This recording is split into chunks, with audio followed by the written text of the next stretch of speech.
పశువుల యొక్క కోవలోకి వచ్చేటటువంటిది గోవు కదా.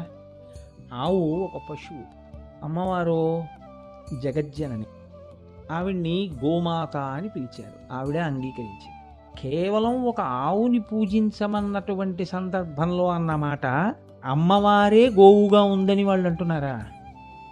వసిన్యాది దేవతలు ఆ స్తోత్రం చేసినప్పుడు అమ్మవారు అంగీకరించి ఉన్నది కనుక ఖచ్చితంగా అమ్మవారే గోవుగా లోకంలో ఉంది. అందుకే వాళ్ళు ఉట్టి గోవు అని విడిచిపెట్టలేదు, వాళ్ళు గోమాత అన్నారు. ఇప్పుడు కేవలం పశుత్వాన్ని చెప్పట్లేదు, గోస్వరూపములో ఉన్నటువంటి తల్లివి నువ్వు. ఎందుచేత అంటే ప్రధానమైనటువంటి కారణం, అమ్మ తన శరీరంలో ఉబికేటటువంటి పాలని కేవలం బిడ్డల పోషణ కొరకు మాత్రమే వెచ్చిస్తుంది. అలాగే ఆవు కూడా కేవలము తన బిడ్డల కొరకు మాత్రమే వెచ్చించకుండా మనుష్య జాతి కొరకు వెచ్చిస్తుంది, మన కొరకు వెచ్చిస్తుంది.